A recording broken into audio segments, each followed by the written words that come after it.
Bonjour à tous et bienvenue dans votre journal de la mi-journée sur TV Vendée en ce mardi 9 décembre.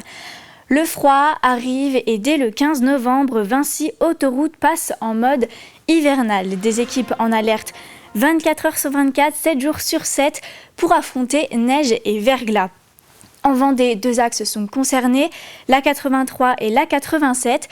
Près de 60 salariés et 30 camions équipés de lames sont mobilisés et 1900 tonnes de sel sont prêts à être répandus sur les routes. Simon Filippo nous montre les coulisses du dispositif. Lorsque l'hiver s'installe, les autoroutes de Vendée sont particulièrement sous surveillance.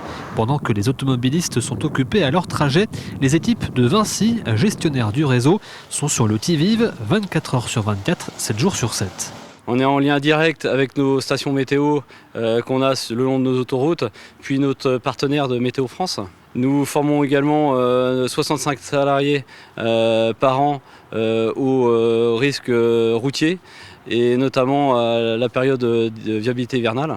Dans le département, ce sont 65 salariés, 28 camions équipés de lames et 3 saleuses qui peuvent être déployées. 1900 tonnes de sel sont également stockées, mais la sécurité dépend aussi des automobilistes. Alors avant de prendre la route, voici quelques conseils. Avant de partir, c'est bien vérifier son véhicule. Déjà bien savoir si son véhicule est bien adapté à la période hivernale et savoir aussi qu'on peut malheureusement on peut rester bloqué sur l'autoroute pour des événements, mais bien d'être équipé de couvertures, de boissons ou même au niveau de manger. Et de bien respecter bien sûr les personnes qui y travaillent et s'il y a un épisode de salage, de bien prendre le corridor de sécurité et bien respecter les limitations de vitesse. Si jamais vous vous retrouvez cet hiver derrière un camion en pleine opération de salage ou de déneigement, il est strictement interdit de le dépasser, notamment pour votre sécurité. Le plan d'intervention hivernale de Vinci reste en place jusqu'au 15 mars prochain sur les 2 autoroutes qui traversent la Vendée, la 83 qui est relie Nantes à Niort et la 87 qui permet de rejoindre Angers depuis La Roche-sur-Yon. On change complètement d'univers, direction le lycée des Établières qui recevait le 33e prix de la dynamique agricole. Un rendez-vous organisé par la Banque Populaire Grand Ouest pour mettre en lumière des exploitants engagés. Transition environnementale, transmission du savoir, innovation, les lauréats sont récompensés par leur capacité à faire évoluer leur métier. La cérémonie s'est déroulée devant les élèves du lycée. Une immersion directe dans les réalités du terrain et dans l'avenir de la filière. On en reparlera plus en détail dans l'édition de ce soir à 18h. Et si on faisait le point sur la vie sauvage du Marais Poitevin ? L'Observatoire du patrimoine naturel vient de dévoiler son étude annuelle. Un territoire unique, première zone humide de la façade atlantique, riche de 150 km de paysages liés à l'eau.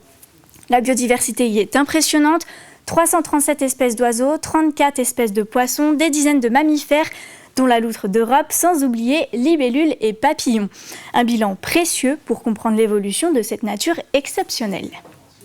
On a les premiers éléments ratons laveurs observés dans le Marais Poitevin, c'est 2019, donc c'est assez récent. Et la première quantification des données, elle date que de 2024, et on avait 13 données de ratons laveurs sur l'ensemble du Marais Poitevin, que ce soit en Vendée, Charente-Maritime ou Deux-Sèvres.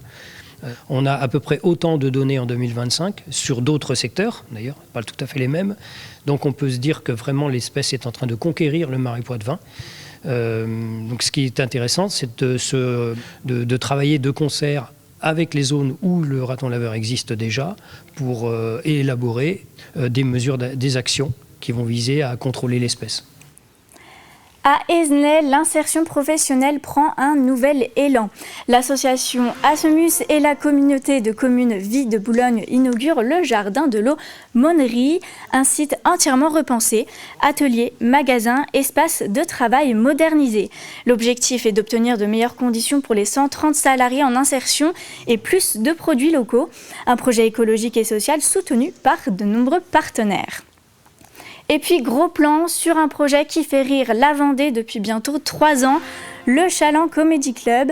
Créé par Tom Lopez, il fait tourner le stand-up aux 4 coins du département, surtout au nord. Plus de 110 humoristes professionnels comme amateurs sont déjà montés sur scène, des shows installés dans des lieux parfois inattendus pour une ambiance unique. Reportage Louise Biagé et Florian Wozniak. Je pense que c'est drôle. Jules est amoureux d'escalade et de stand-up, un parfait mélange pour se produire sur la scène de ce complexe de sport et de loisirs. C'est peut-être un petit peu moins intimiste, un peu moins fermé qu'un comédie club. Là, l'espace est un peu plus ouvert, les lumières sont allumées pour l'instant, donc les gens se sentent un peu moins seuls et ils ont moins dans leur intimité. En fonction de comment on va mettre les chaises, comment va être la scène, la lumière, les gens ils vont pas rigoler plus ou moins facilement. Par exemple, là il y a grande lumière, les gens ils vont plus avoir du mal à rire parce que la lumière va être sur eux, ils sont pas forcément cachés. Voilà, il y a des petites choses comme ça.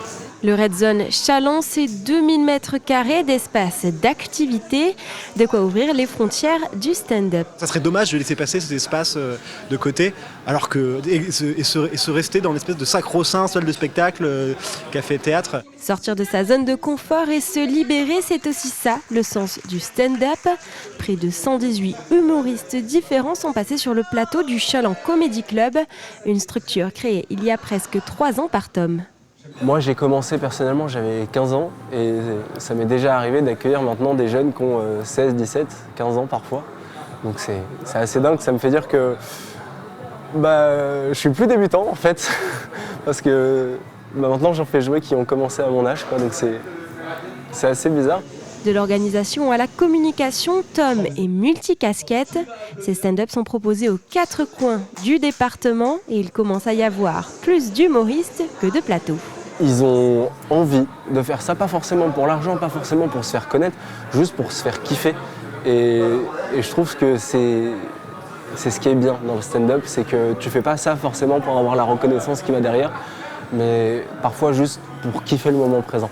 Prochain rendez-vous le mercredi 17 décembre au Red Zone de Châlons. Et c'est la fin de cette édition. Merci à tous de nous avoir suivis. Je vous donne rendez-vous tout à l'heure à 18h pour un nouveau point sur l'actualité. En attendant, très bel après-midi à tous.